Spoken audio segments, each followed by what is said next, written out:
Roubo de cães. Bandidos armados estão rendendo os donos em plena luz do dia para levar os animais.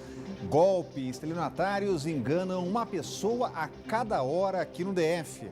Mais uma mulher é assassinada pelo ex-companheiro. O crime desta vez foi em Santa Maria. E ainda estreia hoje o quadro Pergunte ao Doutor. Vamos falar o que é mito e verdade sobre as vacinações.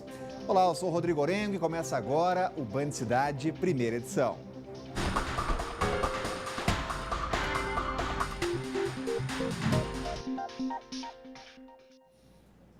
Olha só que ponto chega a ousadia dos ladrões. Ao que tudo indica, uma nova modalidade de crime vem ocorrendo aqui no DF, o roubo de cães.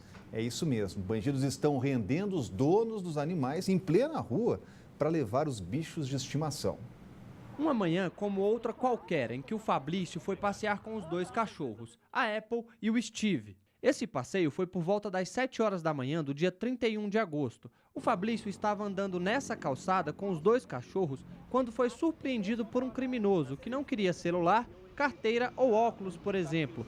O homem já abordou o Fabrício pedindo os cachorros. Ele já veio, rápido pro meu lado. Aí eu tentei retornar com os cachorros pro meu prédio e ele conseguiu me alcançar. E no que ele conseguiu me alcançar, aí só pediu os cachorros, apesar de eu não ter nada, não tinha nada, né?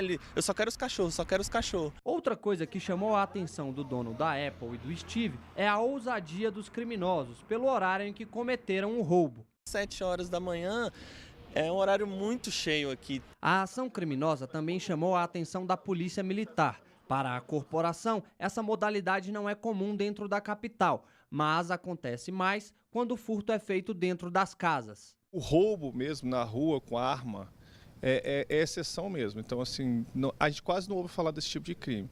Então, a Polícia Militar, quando ela vê uma situação como essa, tanto no furto quanto no roubo dos animalzinhos, a gente se empenha, porque a gente sabe que tem um valor sentimental. Hoje, a Ana Paula só espera que a rotina da casa volte ao normal com o retorno dos dois cachorros.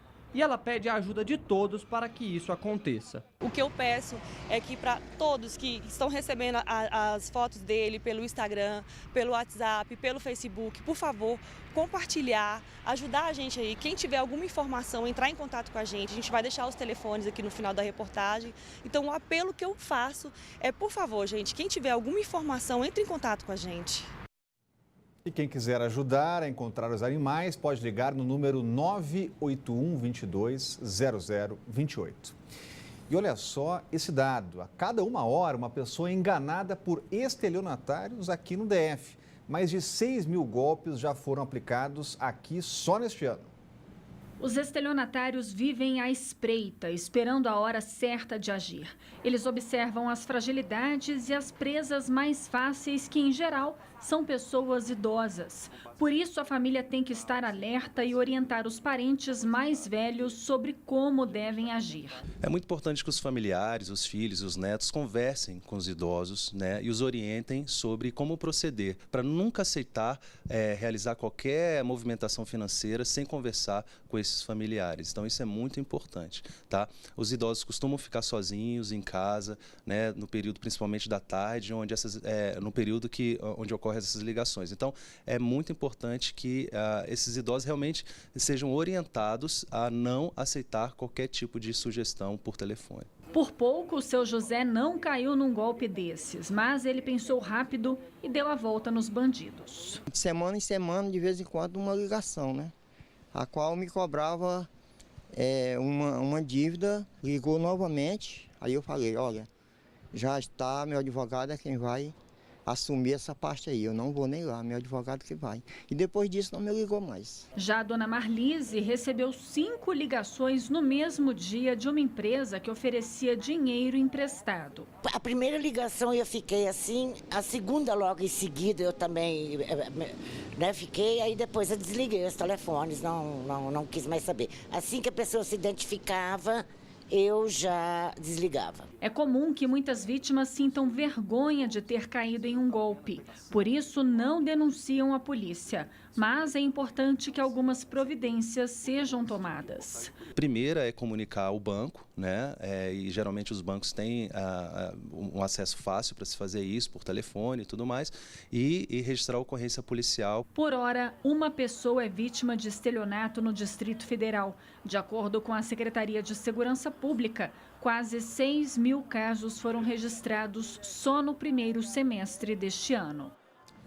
O presidente Michel Temer se reuniu hoje com 5 ministros, secretários e os presidentes dos bancos do Brasil, Caixa Econômica e BNDES.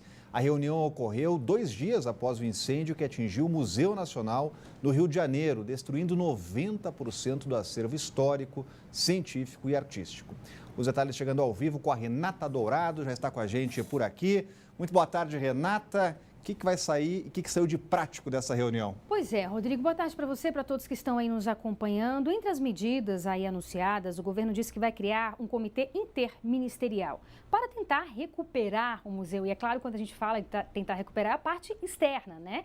Porque a gente lembra aqui que são 20 milhões de itens que tinham lá dentro 90%, de acordo com estimativas. É claro que esse levantamento ainda vai ser feito, mas 90% foram destruídos, né? Queimados, viraram cinzas. Então, realmente não tem como recuperar isso. Então, a ideia é que façam parte desse grupo representantes do Ministério da Educação, da Cultura, Relações Exteriores e também da Casa Civil. Por que Relações Exteriores? Porque a ideia do governo é também contar com a ajuda de outros países, o apoio e o suporte de outros países. Amanhã, o presidente Michel Temer vai se reunir, volta a se reunir com representantes de instituições financeiras, seja públicas, particulares, para ver também o que pode ser feito, né, nessa tentativa. O governo também vai editar uma medida provisória e criar um fundo aí que vai gerir recursos. Esses recursos já estarão disponíveis a partir da edição dessa medida provisória, Rodrigo. Então, aí a gente vê essas cenas, né, muito tristes realmente. Ontem o ministro da Educação falou na liberação de cerca de 10 milhões de reais também para esse projeto. O museu deveria receber por ano, é sempre importante lembrar, cerca de 550 mil reais. Um valor que, venhamos e convenhamos, é mínimo, mas nem isso estava sendo repassado. Hoje foi encontrado nos escombros aí um crânio que pode ser o crânio de Luzia, que é o fóssil mais antigo das Américas. Trata-se do mais antigo crânio humano encontrado aqui no Brasil, que viveu entre 11 e 13 mil anos atrás. Aí a gente vê, cada item desse tinha a sua peculiaridade, tinha a sua importância. Olha, as investigações sobre as causas do incêndio estão sendo investigadas e a Polícia Federal diz que não descarta nenhuma hipótese, nenhuma possibilidade. Rodrigo. Obrigado, Renata. Cláudio Humberto já com a gente. Muito boa tarde, Cláudio. Virou notícia internacional. Capa do The New York Times. Exatamente. A comoção é mundial, né? Além da imprensa mundial ter destacado isso com muito, oferecendo espaços bastante generosos ao Brasil e à dor brasileira, a gente assistiu também presidentes como o da França, o Emmanuel Macron, e também o de Portugal, o Marcelo Rebelo de Sousa, se colocando à disposição para ajudar o Brasil. Essa iniciativa do governo é meio que decidir, essa reunião é para decidir o que fazer com as cinzas. Bom, se for isso, não adianta nada fazer reunião, essa iniciativa tardia do governo, um governo que se ausentou no momento em que era necessário, o governo que parecia confortável com a decisão que foi tomada anos atrás, absolutamente equivocada, de entregar esse museu para a gestão da Universidade Federal do Rio de Janeiro. O que temos na Universidade no Rio, como em tantas outras, são administrações, são reitores mais preocupados em fazer política partidária, ideológica, do que propriamente em cuidar do patrimônio público. Esse é o terceiro incêndio de instalações importantes da Universidade Federal do Rio de Janeiro, o que, se não demonstra uma evidência ou pelo menos uma das vertentes a serem investigadas pela Polícia Federal, mostra, no mínimo, falta de cuidado e falta de segurança com relação às ameaças de incêndio, né? Tomara que essa reunião do governo resulte numa mudança de atitude, não apenas do governo federal, como dos governos estaduais e municipais, em relação à memória do Brasil. Um país que não protege a sua memória, não protege a sua história, é um país que perde completamente o seu compromisso com o futuro. Porque olha, o incêndio que destruiu o museu mais antigo do país, no Rio de Janeiro, acendeu um alerta sobre o estado de conservação dos equipamentos culturais aqui da capital federal. O governo admite que as estruturas daqui do DF estão abandonadas, mas diz que o problema vem de décadas. Depois da tragédia que aconteceu no Rio de Janeiro, a pergunta que fica é: e a cultura no Distrito Federal? Como é que estão os nossos prédios públicos? Eu jogo a pergunta para o subsecretário do Patrimônio Cultural, Gustavo Pacheco. E aí, Gustavo? Os nossos prédios públicos eles sofrem de décadas de descaso com a manutenção tanto a corretiva quanto a preventiva. Essa é uma situação muito dura que não se resolve de uma hora para outra. Então isso obriga o gestor a fazer escolhas às vezes muito duras, né? Se você tem recursos limitados, recursos humanos, financeiros limitados, você tem que fazer escolhas, né? Então, uma das escolhas que a gente se deparou, por exemplo, estamos diante aqui do Teatro Nacional. O Teatro Nacional está fechado desde 2016, né? O que a gente faz? A gente retoma e concentra todos os esforços na reforma do Teatro Nacional. A gente usa esses recursos para retomar as várias obras que tinham sido interrompidas nos outros espaços culturais de Brasília. Então, por exemplo, Centro de Danças. Começou uma reforma do Centro de Danças, está fechado desde 2013. Nós optamos por retomar essa obra. Entregamos o Centro de Dança na primeira metade do ano. Espaço Cultural Renato Russo, a mesma coisa. Entregamos agora no meio do ano. O Museu de Arte de Brasília está fechado desde 2007. Está em obras, vai ser reaberto no começo do ano que vem.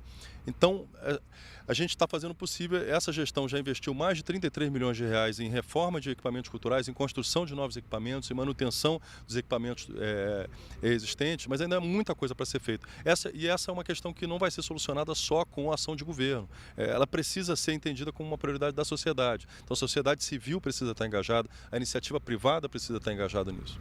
Agora, Cláudio Humberto, quando a gente vai ter de volta o nosso Teatro Nacional, o nosso MAB, Orgulhos de Brasília? Você viu aí que nem a autoridade responsável por isso sabe, né? Muito menos a gente, né? O que precisamos lembrar e denunciar é esse descaso, né? O descaso é geral. O que não falta nesses órgãos culturais é salários. Salários maravilhosos, diga-se de passagem. No caso da Universidade Federal do Rio de Janeiro, só nos primeiros 7 meses do ano foram gastos 1 bilhão e 800 milhões de reais na UFRJ, com cerca de 25 mil servidores. Eram 18 mil há poucos anos, mas depois da atual gestão eles passaram para 25 mil, 1 bilhão e 800 em 7 meses. Nesse período, o Museu Nacional, aquele que o fogo destruiu, recebeu 57 mil reais da reitoria da Universidade Federal do Rio de Janeiro. E a seguir, a estreia do quadro Consulte o Doutor. Vamos receber aqui no estúdio uma pediatra que vai falar sobre a importância das campanhas de vacinação. E o Band Cidade está voltando já.